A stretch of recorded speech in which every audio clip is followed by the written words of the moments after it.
Hello, everyone. Welcome back to Sakura Forest Girls.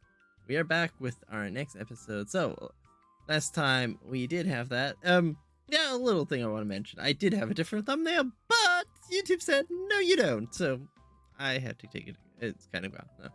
Maybe you could call me Maya, the menace. Scourge of the soft thighs from now. Why are you laughing? This is no laughing matter. How dare you defy Maia Yaya? She's too pure and innocent to listen to your licentious moans. Am I being defiled? Looks at me with her pale eyelashes from. I was not aware. Thought I was only cleaning up Maya's ears. I was only trying to be useful. And you are useful, Ayana. You're very useful. Your caresses feel simply defined, as do your thighs. So you admit you're getting off on this, you creep? I will admit no such thing. it is true that I am enjoying this, but I have done nothing to be censured for. But what about those moans? They were nothing but a token of appreciation. And in any event, moaning is no crime. I love how she's. I think this may be a case of the pot calling the kettle black, my little warrior girl. Wow. What do you mean? Only that if this touching, tastefully intimate scene appears lewd to you, it may be because you're the one with the dirty mind. It's good. You must be really a pervert to construct this as something inappropriate. Perhaps you gotta douse yourself in cold water. That might calm you down. Is that true, Ayana? Yaya? Are you feeling unwell? Anna's brow creases in concern. Your face is rather red. Perhaps I should make a tonic for you. It should help you relieve your Anna she cut urges. I don't have any urges. It's this witch who's truly perverse one. Don't listen to anything she says, Ayana. She's trying to turn you against me. It sounds something like a person with a guilty conscience would say. Oh, shut up. No, too. How rude. Is that any way to address your hostess? I'll address you however you want. You're really trying my temper. I've had it up to here.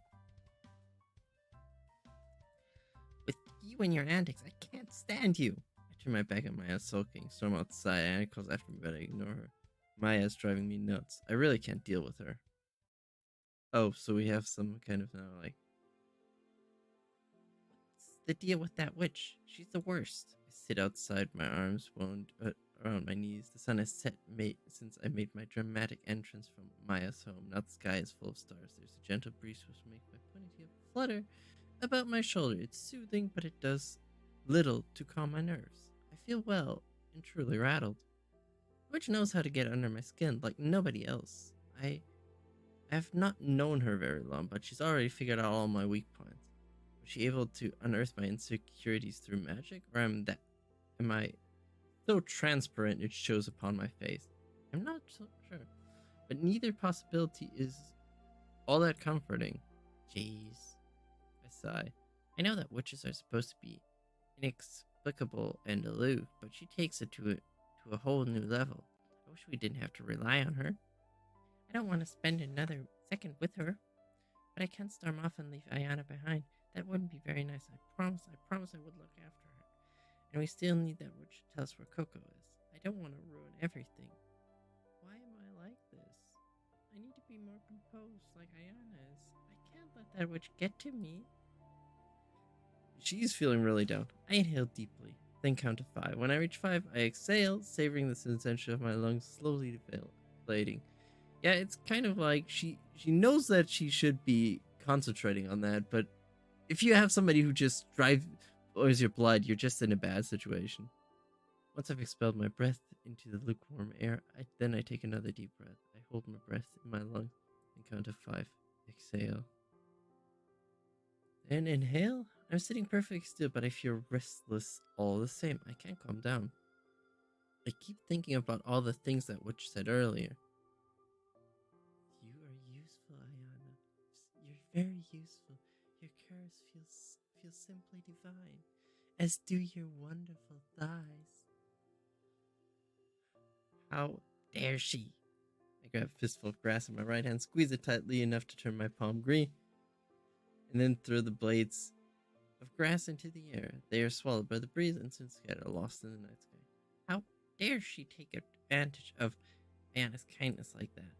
Ayana never lets me rest my head on her thighs like that. It's not fair. If that is what you want, I wouldn't mind obliging you. You can rest your head against me however you like.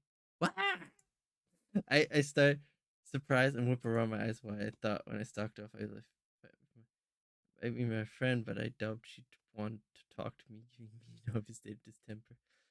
I must have underestimated me. She followed me all the same. Now she's here, only standing a few paces from me. Well, this is awkward, huh? Her body crinkled at the corner with concern. Her lips pursed into a small frown. Ayana.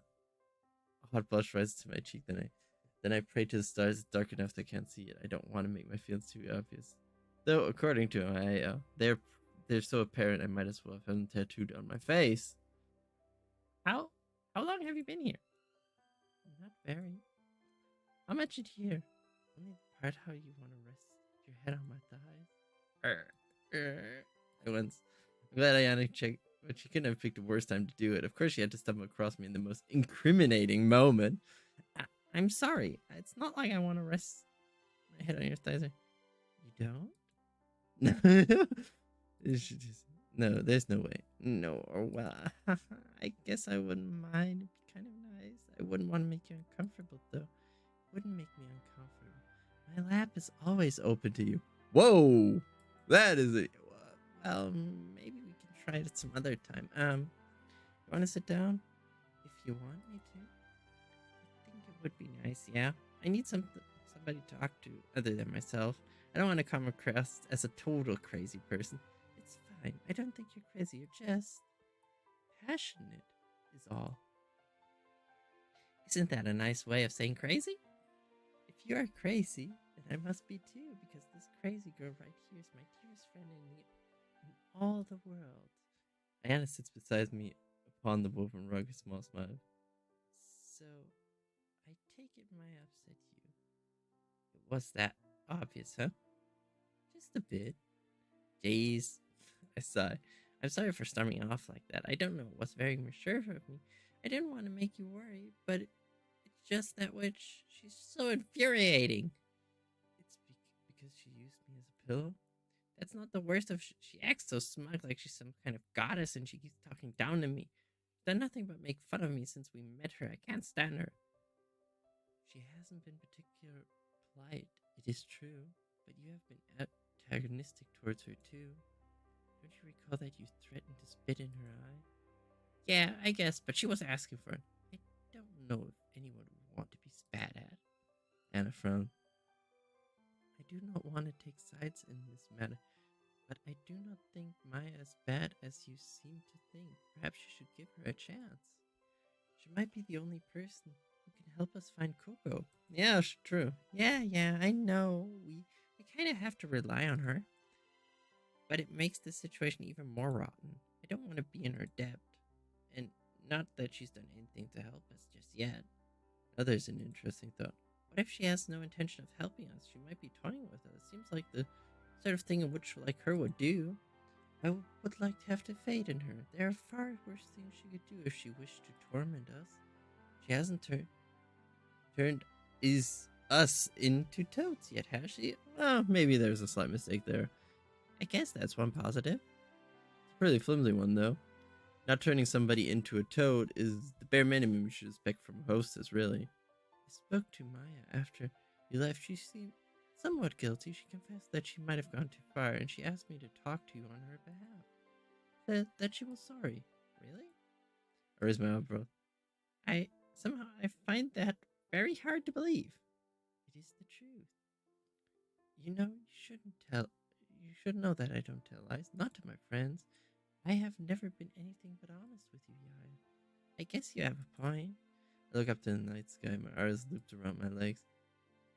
Why did the witch send you out here to tell me that, though? Shouldn't she? Couldn't she have come and say that sort of herself? She was being grown up. Fact, she's to believe far more grown up than you or I. I think she was afraid that you would ignore her. You have not made your distaste towards a secret. That's a fair point, I guess. I suppose. So, so, what does the witch want from me? Does she expect me to thank her for her thoughtfulness and grow out of it? I don't know if she's that hopeful. She does not want you to forgive her or even like her. I think she only wants you to tolerate her for the time being. She said if we continue to serve her, she would help us find Coco. We just need to put in a bit more work and try to put up with her without going insane. I sigh. Maya's company is proving to be a very difficult thing to tolerate, though I can't say exactly why. I don't understand my own feelings, they're all a jumble. What I'm getting so worked up about? Good question, actually.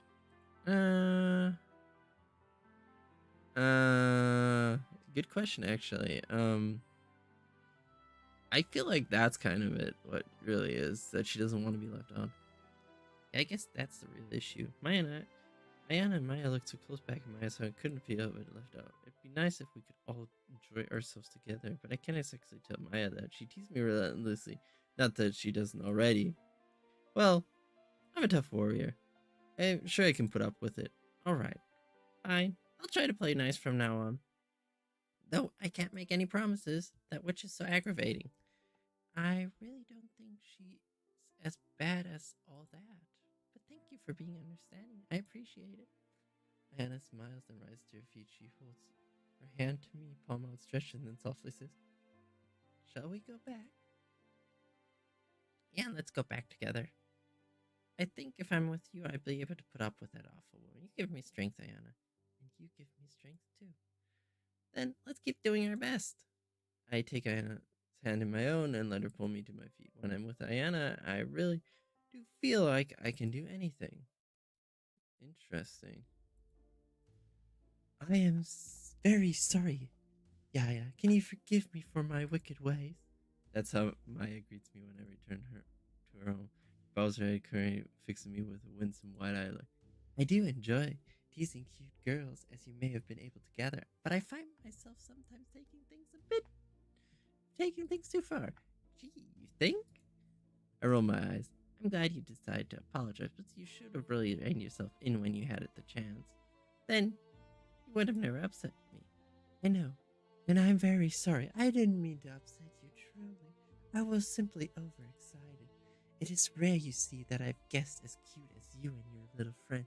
You're both so daring and so very fun to tease. I cannot help but experience pleasure to see your face turn red and your eyes fill with tears. Your anguish is most delectable. If I could, I would dine upon it for breakfast, lunch, and dinner. Grr. But you seem not to care for that idea, so I shall attempt to constrain myself in the future. I shall not lay my hands upon you again. Good, at least that's something. Unless you want me to, that is. As if I'd ever want that. I'm not interested in you. I doubt Ayana is either.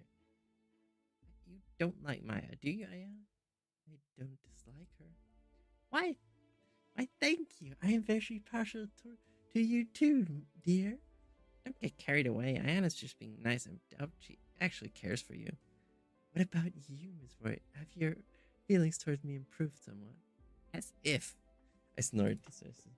I don't like you at all. Really now? That is sad. Pouts, but she shouldn't purer than the weather. Oh well, you may feel that way for the present, but feelings are mutable and can change.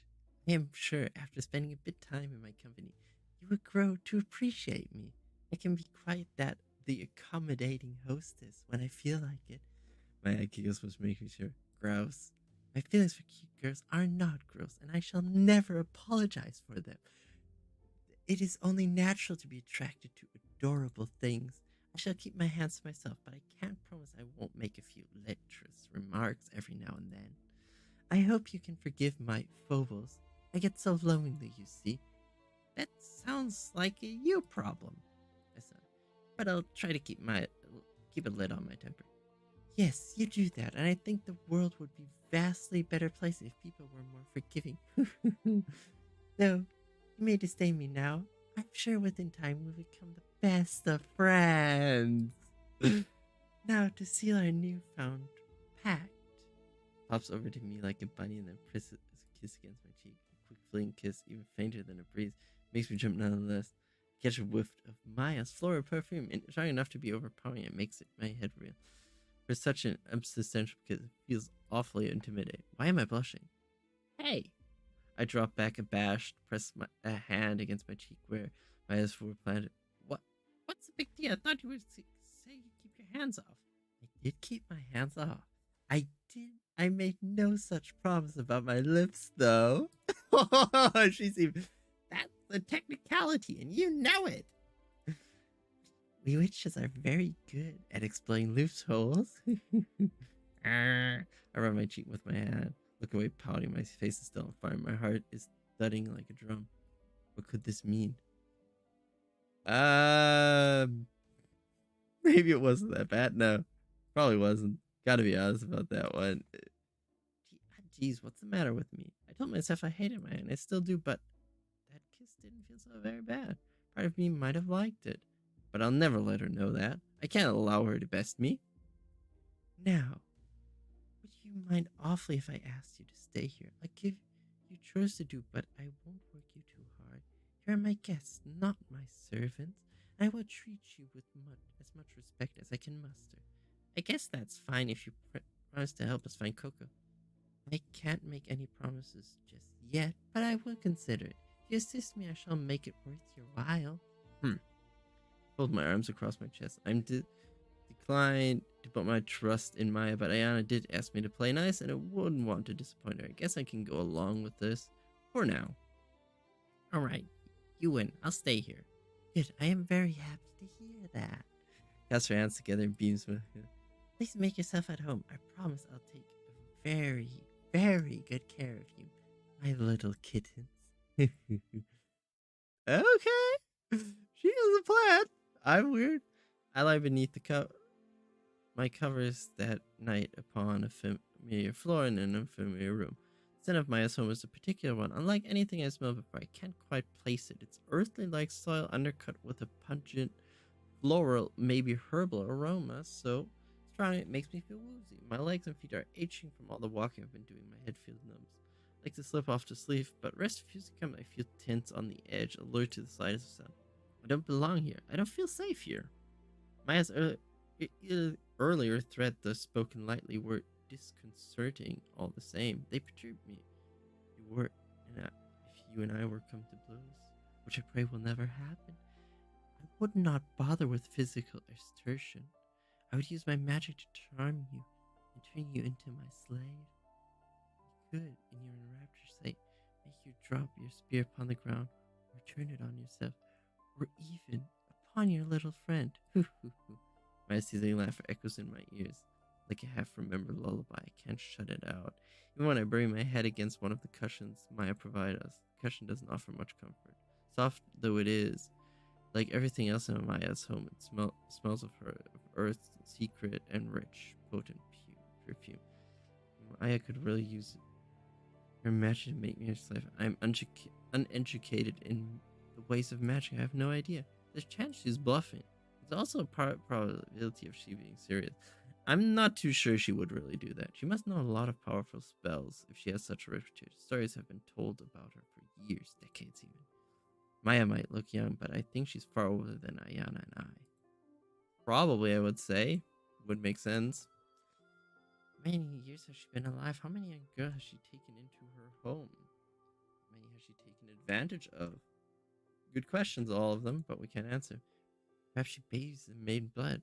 Is that how she maintains her youth?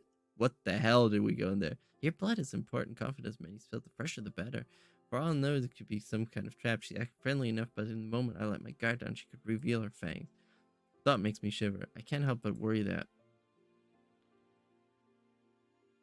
Ayana will get hurt, probably. I don't think I would ever forgive myself if Ayana were hurt. I vowed before we set off on a journey that I would look after her, and that's what I intend to do. I need to protect her. Coco isn't here to look out for her anymore. She's the only ally I have, and we're very, very long way from home. Yep.